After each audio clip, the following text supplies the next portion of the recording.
We're following some breaking news coming out of the area of Tijuana, Mexico. This borders Southern California. This as the news has come out about whether or not an asylum deal has been made with Mexico. These pictures you see here from moments ago, Hans Nichols there with this group. And Hans, we were just getting off the air, and then this happened, which you saw and you witnessed, and you saw them begin to move. Where were they moving to, and why with such energy?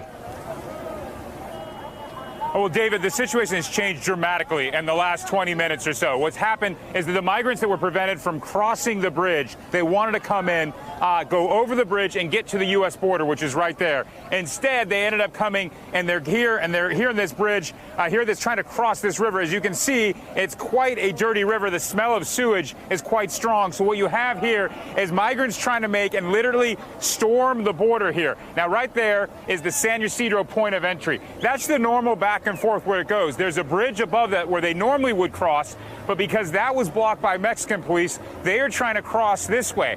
I have to say there's still a lot of obstacles between these migrants and the United States. Yes, we're looking at a wall there that seems to be about 20, 30 feet high. That's the normal border crossing. The people that you see walking there, that are walking along the catwalk, they are just normal people going back and forth on the border. On the other side of this embankment, on the other side of this berm, there are federal police. We saw riot police, and we also saw some U.S. service members, U.S. soldiers earlier. This is an official point of entry. What the migrants that we've been talking to all morning have been saying is that they're fed up with their conditions inside of the camp and that they want to make their asylum claim in person. They essentially want to surrender. 20 minutes ago, it was a stalemate. Situation has changed dramatically. There's still hundreds of migrants coming down. Here we just see them spilling over, and they're trying to get up and above. Now, it's very difficult to do crowd estimates, but I would say easily more than 1,000 have crossed. That's the situation it is right now, David. We'll get back to you when we get a little bit more. Just to be clear, we are still on the Mexico side right here. On the other side right there, that is the U.S. border. It's maybe a football field away. You can also see right here a drone. I don't know if we can pick that up. That gives you a sense of just how militarized the border is. When I look above me, I see maybe half a dozen drones that are kind of monitoring this situation. What's unclear is if they stand any chance, these migrants, of penetrating the border, crossing that wall on the other side, because this is a hardened, fortified border. This is the part where there actually is a wall, and I would be very surprised if they're able to get through that. What this move will do, David, is will bring attention to what's happening here, and that is you have more than 5,000 migrants in a camp. They could no longer tolerate their conditions, and they're trying to get across the border and make those asylum claims in person. David? So, Hans, as the reporting has been, and please correct me if I'm off here, that they are processing only, about 100 asylum applications a day. This and the tension, you were showing me earlier some of the Mexican police. There's also the forces that are on the other side on the U.S. border. How are they going to mitigate this, if you will, escalating into potential altercations? Because that's a concern. Yeah, well, there were some confrontations earlier between riot police and these migrants. So they weren't terribly violent, but there were definitely clashes back and forth. The federal police trying to hold their ground in full riot gear. What ended up happening was that the migrants found a different way around them. They slipped around them. And as you can see, this is a massive waterway here. It floods if there's a lot of rain and the dam gets released up above. But you can continue to see them heading up there. So to answer your question, how this resolves itself, it's unclear.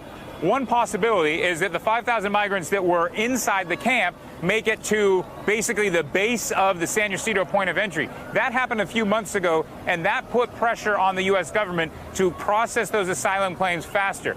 You ask how many are processed a day. The number we hear is between 60 and 100, but it's hard to get a precise figure.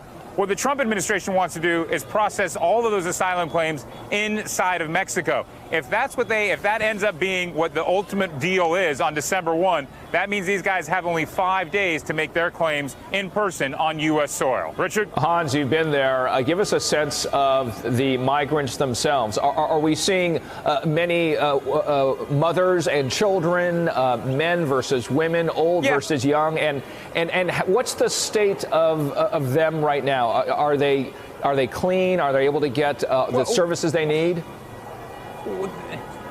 Well, they're bedraggled.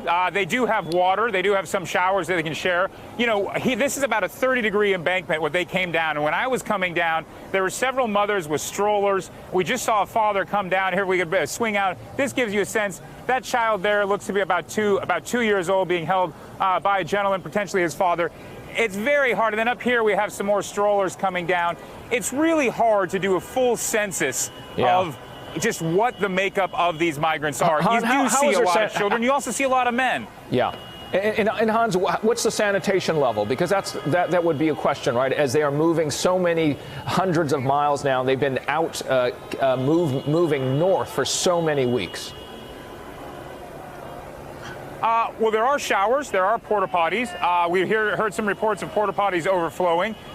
It's, you know, they're sleeping on the ground. They're sleeping, and there are 5,000 people on the side of a junior high baseball field in the United States. That's not a lot of people to share that amount of space. They're cramped in there. When you see a lot of the aid workers go in there, and even some journalists, they're wearing masks because they don't want to get sick.